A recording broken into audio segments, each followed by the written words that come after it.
Supreme court ने भी ये कहा है कि स्वास्थ्य नागरिकों का मौलिक अधिकार और केंद्र सरकार इस आधार पर अपनी जिम्मेदारी से नहीं बच सकती। मेरी मांग है कि इस श्रेणी के दुर्लभ बीमारियों के इलाज तो सरकार दवाइयों का उत्पादन भारत में ही करने की दिशा में, तो गरीब मरीजों को मुफ्त दवाएं उपलब्ध कराने की दिशा में ठोस कार्य करें। आपको रोज अवसर मिल रहा है, आप तो घंटी बजा के रोज आपको अवसर दे रहे हैं। सदन में स्वास्थ्य मंत्रालय की डिमांड पे चर्चा हो रही है।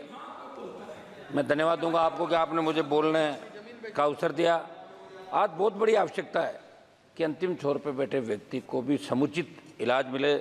सुप्रीम कोर्ट ने कहा था कि सरकारी अस्पतालों और निजी अस्पतालों में इलाज की दरों में असमानता को लेकर गहरी चिंता व्यक्त करके सुप्रीम कोर्ट ने 14 वर्ष पुराने क्लिनिकल स्थापना नियम को सही से लागू नहीं करने के मामले में आपकी सरकार को फटकार भी लगाई थी। मेरी आपसे मांग है कि महानगरों, शहरों में, कस्बों में इलाज के लिए एक मानक दर तय करना है तो आप आवश्यक कदम उठाएं। सुप्रीम कोर्ट ने भी ये कहा है कि स्वास्थ्य नागरिकों का मौलिक अधिकार और केंद्र सरकार इस आधार पर अपनी जिम्मेदारी से नहीं बच सकती। सऊदी मोदी एक रिपोर्ट के अनुसार देश में गरीब परिवारों का जीवन काल 20% समृद्ध परिवारों के मुकाबले 7 साल छोटा होता है, उनकी आयु 7 साल छोटी होती है।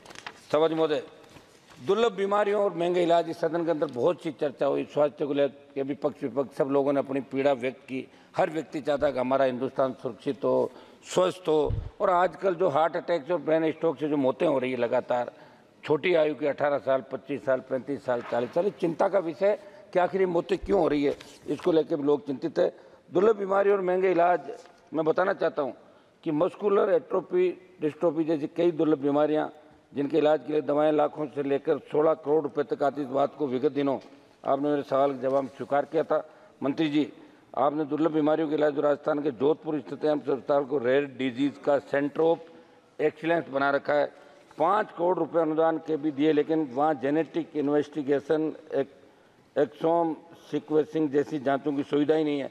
ऐसे में केवल काउंसलिंग और परामर्श के सारे दुर्लभ बीमारियों का इलाज संभव नहीं है।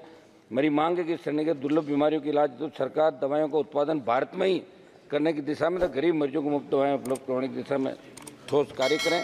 धन्यवाद। सरकार बात तो करना सुझाव। सरकार के मंत्री नितिन गडकरी जी ने 28 जुलाई को फाइनेंस मिनिस्टर को लेटर लिखा, जिसमें उन्होंने लाइफ और मेडिकल इंश्योरेंस प्रीमियम पर 18% GST को वापस लेने की मांग की। मैं मांग करता हूं प्रधानमंत्री जी से और वित्त मंत्री जी से कि उनके पत्र पर ध्यान दें, हमारी मांगों का भी आप ध्यान रखें। मंत्री जी, प्रधानमंत्री आयुष्मान योजना के अंतर्गत 5 लाख तक का इलाज मुफ्त है और हमारी राज्य सरकारें 25 लाख रुपए मुख्यमंत्री आयुष्मान के अंदर करते हैं। मैं मांग करता हूं कि इसका भी आप 25 लाख रुपए बढ़ा के करें। निजी अस्पतालों में बहुत लूट मचा रही, इस पर लगाम लगाओ। और कई निजी, 1 मिनट में समाप्त करूंगा सर, निजी अस्पताल आयुष्मान कार्ड के डाटा लेकर मिलीभगत से फर्जीवाड़ा कर पैसे हो रहे, इसकी जाँच कराए। मंत्री जी, आप जवाब दे तो जरूर बताएं कि एक रिपोर्ट के अनुसार भारत में 5,23,000 लोगों की मौत हुई और WHO के अनुसार भारत में 47 लाख लोगों की मौतें हुई। आपकी सरकार ने विश्व स्वास्थ्य संगठन के आंकड़ों पर ऐतराज भी जताया। आखिर सच्चाई क्या है, ये सदन के अंदर रखनी चाहिए। बहुत बहुत धन्यवाद। 1 मिनट साहब, सुझाव दे रहा हूँ मैं सब। 1 मिनट, हम लास्ट तक कोरम पूरा करने वाले मेंबर हैं साहब। लास्ट रात को 1-1 बजे तक बैठे। तो आपको रोज अवसर मिल रहा है, आप तो घंटी बजा के रोज आपको अवसर दे रहे हैं। जो थोड़ा बहुत याद करके आते हैं वो भी भूल जाते हैं हम लोग, है ना।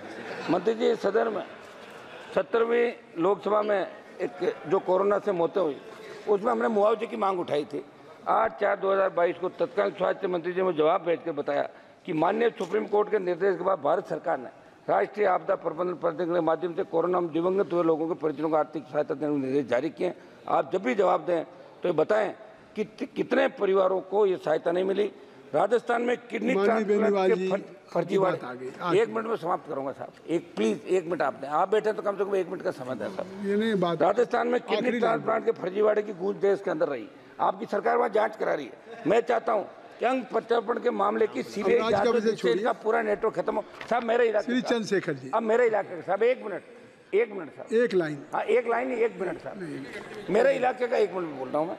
प्रधानमंत्री राष्ट्रीय सहायता कोष से हम किसी गरीब के इलाज के लिए आर्थिक सहायता की सिफारिश सांसद हम करते हैं, पैसा आता भी है।